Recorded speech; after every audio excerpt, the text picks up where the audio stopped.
Movie thoughts.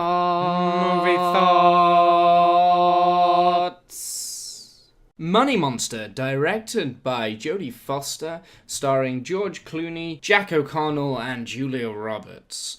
This effectively is a story about George Clooney's character Lee, who is an investment TV host who essentially goes through and tells his audience about the stocks, like what are happening in the stocks, and you can tell right from the beginning that he is kind of that's all he really cares about is stocks and things like that. There are even points right at the beginning where he is so engrossed in the stocks that he will be on the toilet and he's got his phone out, he's got the stocks, he's scrolling through it. He doesn't care. Jack O'Connell plays a character called Kyle, who lost all of his money on an investment that he walked into because he effectively saw it on the TV show. So yeah, not really a smart character if you actually think about it. Kyle literally put all of his money into an investment that Lee Gates had said would be safer than putting it in a building society.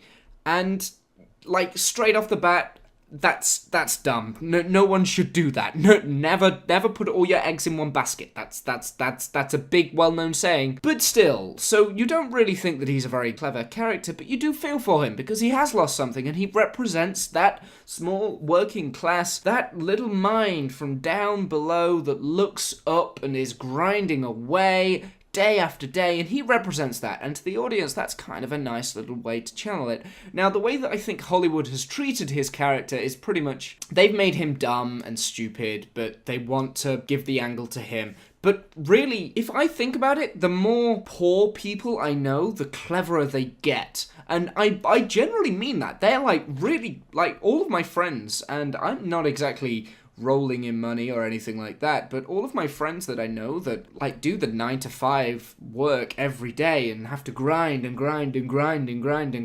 just to pay the rent, they're really smart people. And I don't think that Jack O'Connell can do smart. Now, what I mean by this is pretty much his past stuff. As terms of films, I can't really think of anything off the top of my head that he's played. He might have been in a few things here and there, but I do know of one thing in particular that he was in about 5 or 10 years ago, probably more about 5, and that was Skins in the UK. He played a character called Cook, and in that he was a dumbass. Let's just put it that way. He was the hard man that thought he could do anything, but really he was a dumbass. Effectively, Kyle walks into the studio and puts everything under siege. He straps a bomb onto Lee. He causes panic, and gradually as the story progresses, the fates kind of change. Lee starts getting his oomph back, and he gradually gets a little bit more confident. There's a lot of something that feels genuine panic, and I think that's maybe because George Clooney is one of these high toffs and would probably be doing that, like that initial reaction of, there's a gun against my head kind of thing. Everyone else is just like, yeah, you deserve this. But hey, who am I to judge? So anyway, he puts the studio under siege, and actually at first thought into this film, I wasn't really impressed. There is a cliche fat security guard that just lets him walk in, and it's just like, ugh. And then there are needless penis jokes. Do I have to censor that out? No, I'll be fine. That, and it kind of shows you that Lee isn't a very nice character and that nobody really cares about him. His director, Patty, his only true friend, she's leaving him. Like, nobody really cares about this guy. But as the film goes on, there's a lot of very slight humor that starts to arise between these characters and the situations they're in, but it still keeps this tense panic, this very fine level of, I don't want to say claustrophobia, it's something more than that, and you see it in the eyes of the other characters.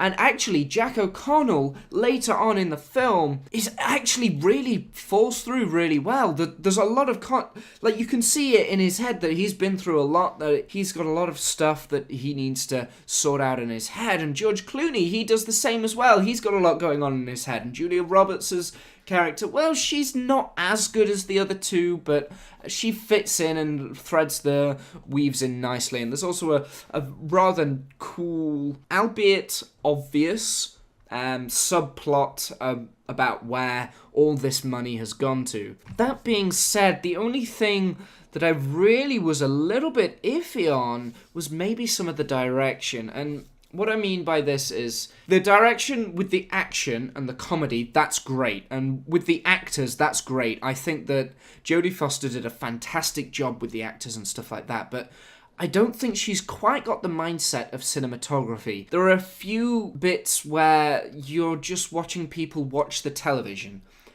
and that can get boring. I know that people are watching this. You don't have to keep shoving it in my face. Jodie Foster, brilliant at getting the characters out of people. Not so good at cinematography, maybe? I don't know. Either way, that's probably the only nitpicky thing that I can get out of this, is the fact that maybe some of the shots aren't nice. And that's like a side note. That's every film that doesn't have like perfect shots. And in fact, very few films that I can think of have like perfect direction as terms of cinematography or character development. Or like most films like will go the other route of getting just cinematography, and they won't get any character development whatsoever. I'm looking at you, Transformers. Having said all that, I did really enjoy this. It got me laughing in a lot of places, and I'm not sure if this was because of the audience I had in. They were all laughing as well, and I was sat there chuckling away. And I was also on the edge of my seat at times.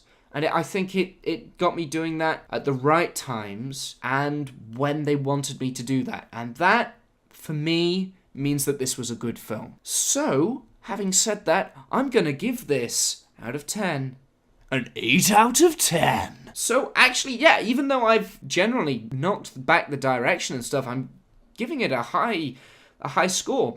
The reason why I'm giving it slightly higher than A Hologram for the King is because I feel that there was a story there and that everything gelled together really well.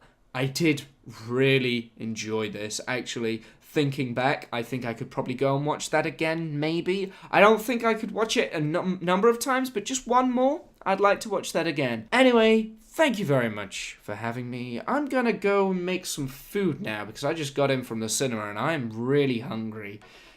Until next time, guys.